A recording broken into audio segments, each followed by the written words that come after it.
नमस्ते। The deep dive में आपका स्वागत है।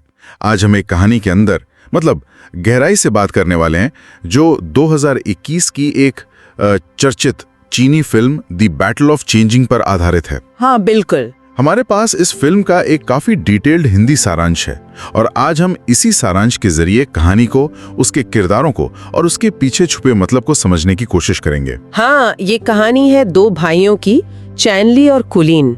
ये लोग नावों पर रहने वाले मछुआरा समुदाय से हैं और कैसे हालात उन्हें कोरियाई युद्ध के मैदान में ले आते, ये देखना दिलचस्प होगा। तो जाहिर है बैकड्रॉप कोरियाई युद्ध का है। सारांश के मुताबिक कहानी तब एक मोड़ लेती है जब अमेरिकी सेना चीनी सीमा के पास पहुंच जाती है। हाँ, और सप्लाई लाइनों पर हमला करती है, जिसके बाद जैसा कि सारांश बताता है, चीन इस जंग में शामिल होता है। अच्छा, तो चलिए इस सारांश की परतों को खोलते हैं और देखते हैं कि ये हमें युद्ध, फर्ज और इंसानी जज्बे के बारे में क्या दिखाता है, खास तौर पर उस नजरिए से जिससे ये सारांश लिखा गया है। बिल्कुल। तो कहानी की शुरुआत होती है कमांडर चैनली से। वो कई साल बाद अपने घर लौट रहा है। और घर भी कैसा है ना, नदी पर तैरती नावों की एक पूरी बस्ती। हाँ बिल्कुल। वो अकेला नहीं लौट रहा, साथ में अपने बड़े भाई बैनली की अस्थियां लाया है जो जंग में शहीद हो गया था। और ये जानना भी जरूरी है कि ये जो समुदाय है इनका, जैसा ये सारांश बताता है, ये सदियों से नावों पर ही रहते आए हैं। हाँ, जमीन नहीं है इनके पास, पीढ़ियों से मछुआ रहे हैं। तो ऐसे में चैनली का पढ़ लिख कर आर्मी कमांडर बनना, ये वाकई में एक बड़ी छलांग थी उसके लिए और शायद समुदाय के लिए भी। हाँ, और उसका एक सपना भी है कि अपनी कमाई से गांव में जमीन खरीदेगा, एक घर बनाएगा, अपने परिवार को नावों से निकाल के जमीन पर बसाएगा। ये सपना, ये उसके किरदार के लिए एक बड़ी मोटिवेशन है जो सारांश में साफ दिखता है। पर ये जो घर वापसी की शांति है, ये ज्यादा देर टिकती नहीं। उसी रात उसकी छुट्टी कैंसिल। अच्छा। तुरंत हेडक्वार्टर्स बुलाया जाता है। वजह, अमेरिका ने उत्तर कोरिया पर हमला कर दिया है। और जैसा कि सारांश कहता है, चीनी सप्लाई लाइनों को भी निशाना बनाया है। यहीं से चैनली की जो पर्सनल कहानी है, वो युद्ध की बड़ी कहानी से जुड़ जाती है। हाँ, और ये सारांश युद्ध का जो तात्कालिक कारण है उसे बहुत साफ तौर पर रखता है, अमेरिकी हमला और चीनी सप्लाई लाइन का कटना। सारांश के अनुसार यही वो पॉइंट है जहां चीन, जो उत्तर कोरिया का ट्रेड पार्टनर है, सीधे हस्तक्षेप करने का फैसला करता है। चीन के उस वक्त के नेता माओ त्से तुंग इस स्थिति को गंभीरता से लेते हैं। सारांश बताता है कि उनके जनरल पेन की सलाह थी कि चीन को अपनी सैन्य शक्ति दिखानी चाहिए। अच्छा। और अमेरिकी सेना को पीछे धकेलने के लिए लेक चिंजिंग यानी चांगजिंग झील पर, जो पूर्वी मोर्चे पर है, वहां सेना भेजनी चाहिए। ये एक तरह से रणनीतिक सलाह के तौर पर पेश किया गया है। एक और दिलचस्प बात जो सारांश में डाली गई है, वो ये कि माओ त्से तुंग का अपना बेटा भी इस जंग में जाने की इच्छा जाहिर करता है। क्या सच में? हाँ, और उसे इजाजत मिल भी जाती है। ये शायद नेतृत्व के स्तर पर भी त्याग दिखाने की कोशिश के तौर पे शामिल किया गया होगा। हो सकता है। दूसरी तरफ अमेरिकी कमांडर MC आर्थर का जिक्र है सारांश में। उन्हें MCR या MC मैक भी कहा गया है, उनकी आक्रामक रणनीति के लिए। ये कंट्रास्ट सारांश में साफ दिखता है। और इसी सारी उथल पुथल के बीच चानली का छोटा भाई कुलीन, वो जो शुरू में हमें दिखाया गया था कि पत्थर फेंकने में माहिर है, हाँ, वो चुपके से अपने भाई के पीछे पीछे हेडक्वार्टर पहुंच जाता है। अब उसकी अपनी कहानी शुरू होती है। अच्छा। वहाँ एक आर्मी ऑफिसर की नजर पड़ती है उस पर। वो कुलीन को सेना में भर्ती होने के लिए उकसाता है। और यही सारांश एक अहम मोड़ लाता है।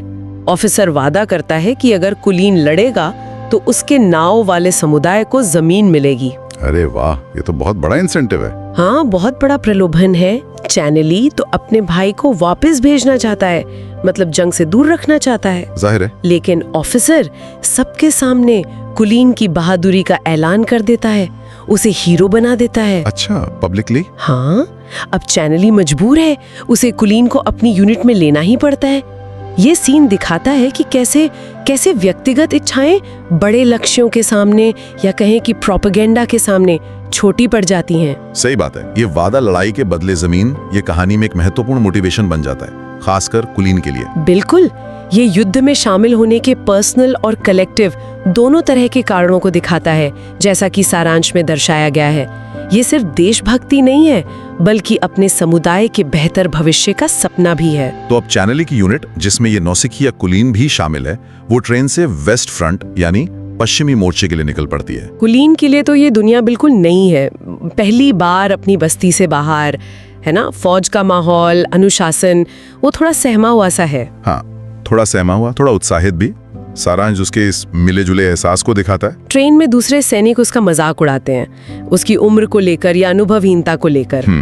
कुलीन को गुस्सा भी आता है, लेकिन चैनली उसे डांटता है, समझाता है ये कोई खेल नहीं है। और फिर वो अपने बड़े भाई बेनेली की शहादत का जिक्र करता है कि कैसे उसने साथियों को बचाने के लिए अपनी जान दी थी।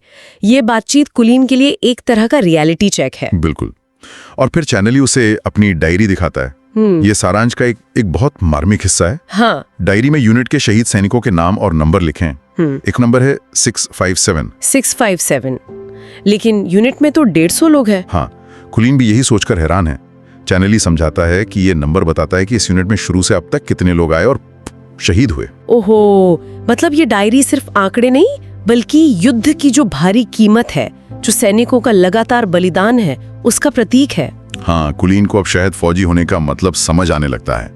चैनली फिर अपने जूनियर कमांडर लेह को कुलीन की ट्रेनिंग का जिम्मा सौंपता है। ये डायरी वाला सीन वाकई बहुत असरदार है। सारांश इस डिटेल का इस्तेमाल युद्ध की भयावहता को पर्सनल लेवल पर दिखाने के लिए करता है। सही कहा। साथ ही यहाँ ये भी ध्यान देना जरूरी है कि सारांश लगातार चीनी सैनिकों की मुश्किल परिस्थितियों पर जोर देता है। संसाधनों की कमी, उनके पास गर्म कपड़े नहीं हैं, आधुनिक हथियार कम है। हाँ, ये बात बार बार आती है। रास्ते में गांव वाले उन्हें कंबल जैकेट देते हैं। उन्हें वेस्ट फ्रंट तक करीब 20 रेडियो पहुंचाने का एक जरूरी काम भी दिया गया है। अच्छा, रेडियो भी? हाँ, ये तस्वीर बाद में अमेरिकी सैनिकों की बेहतर सप्लाई और सुविधाओं के बिल्कुल उलट दिखाई जाती है, जो सारांश में एक साफ कंट्रास्ट पैदा करता है। और सफर वाकई मुश्किलों भरा है। रास्ते में अमेरिकी हवाई जहाज उनकी ट्रेन पर हमला कर देते हैं। शायद उन्हें पता चल गया था कि ट्रेन में सैनिक हैं। हाँ, इंटेलिजेंस होगी उनकी। बमबारी होती है। हाँ। चैनली और साथी फुर्ती दिखाते हैं। जरूरी सामान, खासकर वो रेडियो और कुछ कंबल लेकर पास के जंगल में कूद जाते हैं। ट्रेन तो तबाह हो जाती है, कुछ सैनिक मारे भी जाते हैं। जंगल से उन्हें एक बहुत ही उबड़-खाबड़ पथरीले रास्ते से गुजरना पड़ता है। सामान के साथ चढ़ाई बहुत मुश्किल है और मुसीबतें खम्में होती। फिर अमेरिकी जहाज आ जाते हैं दोबारा। हाँ, और यहाँ सारांश एक चौंकाने वाली बात बताता है कि पायलट आपस में मजाक करते हैं। कहते हैं, चलो पत्थरों पर गोली चलाते हैं, थोड़ा मनोरंजन होगा। क्या ये मजाक है? हाँ, और वो नीचे पत्थरों पर गोलियां बरसाने लगते हैं। सैनिक पत्थरों के पीछे छिपे हैं, पर इस अंधाधुंध फायरिंग में कुछ और जानें चली जाती हैं। कई रेडियो भी टूट जाते हैं। उफ़्फ़ो। कुलीन ये सब देख के दहशत में आ जाता है। ये उसका जंग का पहला सीधा क्रूर अनुभव है। चैनली उसे संभालता है, हिम्मत देता है। इस घटना का जिक्र जैसा सारांश में है, युद्ध के एक और पहलू को दिखाता है कि दुश्मन कितना फेसलेस हो सकता है और हिंसा कितनी कैजुअल और निर्मम। हाँ, पायलटों का वो कथित मजाक इसे और भी भयानक बना देता है। ये दिखाता है कि कैसे टेक्नोलॉजी युद्ध को दूर से लड़ने वालों के लिए एक तरह का खेल बना सकती है, जबकि जमीन पर मौजूद लोगों के लिए ये जिंदगी और मौत का सवाल है। बिल्कुल सही कहा। आखिरकार इतनी मुश्किलों के बाद ये बर्फीले पहाड़ों तक पहुंचते हैं और यहाँ उन्हें अमेरिकी कमांडर स्मिथ के टोही विमान से बचना है। वो ऊपर चक्कर लगा रहा है। हाँ, तो चैनली और साथी बड़ी चालाकी से बर्फ के अंदर ऐसे खड़े हो जाते हैं कि ऊपर से स्मिथ को कुछ नजर नहीं आता, सिर्फ बर्फ ही बर्फ दिखती है। अच्छा। वो तस्वीरें लेता है पर उन्हें देख नहीं पाता। ये बर्फ में छिपने वाली तरकीब दिलचस्प है। सारांश इसे चीनी सैनिकों की संसाधनहीनता के बावजूद उनकी चतुराई और प्रकृति के साथ तालमेल बिठाने की क्षमता के तौर पर पेश करता है। हाँ, ये उस तरह की वीरता है जिसे शायद ये कहानी ज्यादा महत्व दे रही है। दिमागी ताकत, ना कि सिर्फ हथियारों की। सही। स्मिथ के जाने के बाद चैनली और साथी वेस्ट फ्रंट के कैंप पहुंचते हैं, पर वहां पहुंचते ही पता चलता है कि कैंप पर तो पहले से ही अमेरिकी हमला चल रहा है। अरे, मतलब आराम का तो सवाल ही नहीं। बिल्कुल नहीं। चैनली जरा भी वक्त नहीं गवाता। वो तुरंत अपनी यूनिट को 3 हिस्सों में बांटता है और दुश्मन को 3 तरफ से घेरकर जवाबी हमला करने की योजना बनाता है। ले और एक और ऑफिसर के साथ मिलकर वो अलग अलग दिशाओं से हमला करते हैं। सारांश चैनली की इस क्विक डिसीजन मेकिंग और लीडरशिप को उभारता है। अमेरिकियों को ऐसे अचानक और ऑर्गेनाइज्ड हमले की उम्मीद नहीं होती होगी। नहीं होती। लड़ाई के बीच कुलीन, जिसे ले के साथ रहने को कहा गया था, अपने भाई को मुश्किल में देखकर कूद पड़ता है। और यहाँ उसका वो हुनर काम आता है। पत्थर फेंकने वाला हाथ अब ग्रेनेड फेंक रहा है। हाँ, और वो भी अचूक निशाने के साथ। ये उसके किरदार का एक अहम मोड़ है। वो अब सिर्फ देखने वाला नहीं रहा। एक झोपड़ी में लड़ाई के दौरान एक अमेरिकी सैनिक चैनली पर हावी हो जाता है। कुलीन चाकू लेकर बढ़ता है पर हिचकिचा जाता है। उसने पहले कभी किसी की जान नहीं ली। हाँ, ये बहुत मुश्किल पल होता होगा। तभी दूसरा अमेरिकी सैनिक कुलीन को दबोच लेता है। इससे पहले कि वो कुछ कर पाता, चैनली पास पड़ी बंदूक से दोनों अमेरिकियों को मार गिराता है। कुलीन को भी बचाता है। ये पल दिखाता है कि जंग कितनी जल्दी इंसान को बदल देती है या बदलने पर मजबूर कर देती है। बिल्कुल। फिर अमेरिकी टैंक आ जाते हैं, लड़ाई और मुश्किल हो जाती है, लेकिन चैनली यहाँ भी कमाल की हिम्मत दिखाता है। क्या करता है वो? वो दौड़कर एक टैंक पर चढ़ता है, अंदर बैठे सैनिक को मारकर टैंक पर कब्जा कर लेता है। सच में? हाँ, और फिर उसी टैंक से दुश्मन के दूसरे टैंकों पर गोलियां बरसाता है। आखिरकार चीनी यूनिट ये लड़ाई जीत जाती है। वाह! इस लड़ाई का ब्यौरा जैसा सारांश में है, साफ तौर पर चीनी सैनिकों की रणनीति, उनकी हिम्मत और जुगाड़ करने की क्षमता को दिखाता है। हाँ, वो जुगाड़ वाली बात तो है। कम साधनों के बावजूद वे गुरिल्ला रणनीति, जैसे 3 तरफ से घेरना और दुश्मन के ही हथियार टैंक का इस्तेमाल करके जीतते हैं। कुलीन का ग्रेनेड फेंकने वाला बनना भी एक अप्रत्याशित लेकिन महत्वपूर्ण एलिमेंट है। ये जीत उनकी दृढ़ता और अडेप्टेबिलिटी का सबूत है, जैसा ये सारांश प्रस्तुत करता है।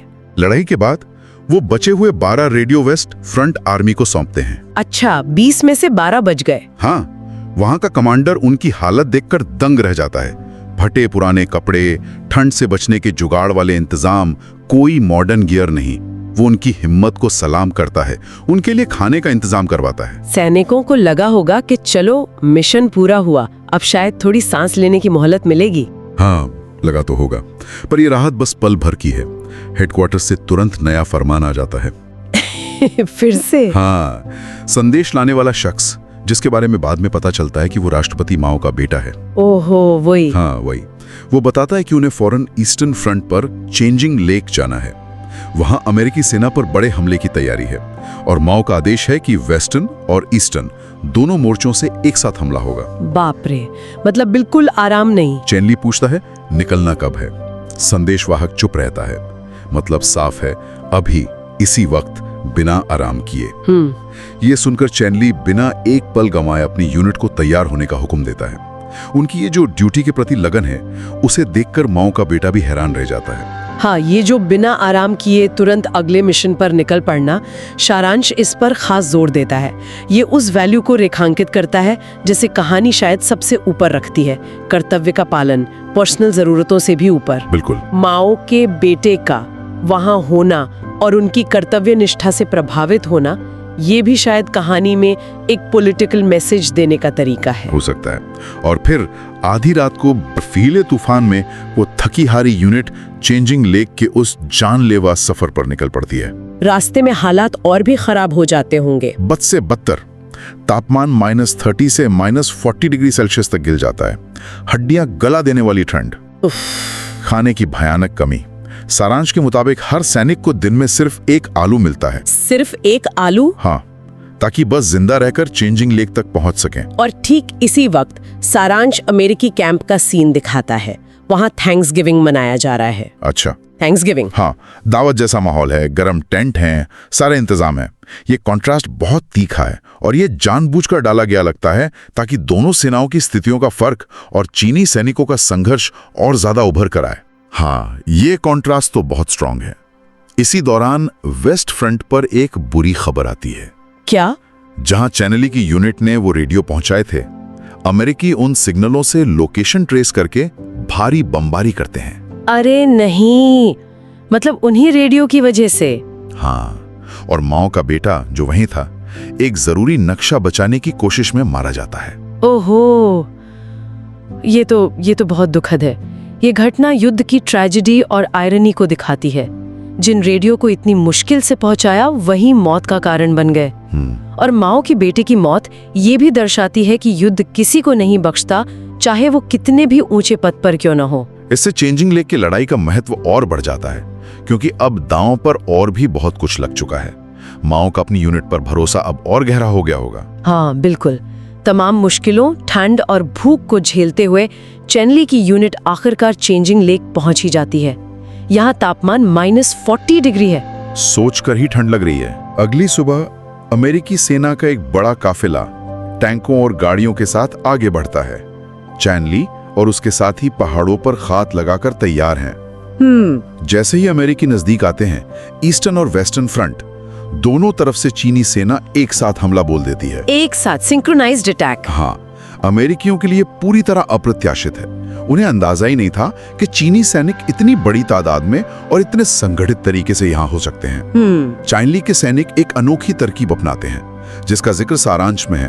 बड़े पत्थरों पर पेट्रोल डालकर आग लगाते हैं और उन्हें पहाड़ से नीचे लुढ़का देते हैं। जलते हुए पत्थर। हाँ, ये जलते हुए पत्थर अमेरिकी काफिले में खलबली मचा देते हैं। ये फिर से उनकी वो साधन की कमी को चतुराई से भरने का उदाहरण है। बिल्कुल, एक भयानक लड़ाई छिड़ती है जो सारांश के हिसाब से करीब 4 घंटे चलती है। 4 घंटे? हाँ, चीनी सैनिक जीतते हैं पर भारी नुकसान उठाकर।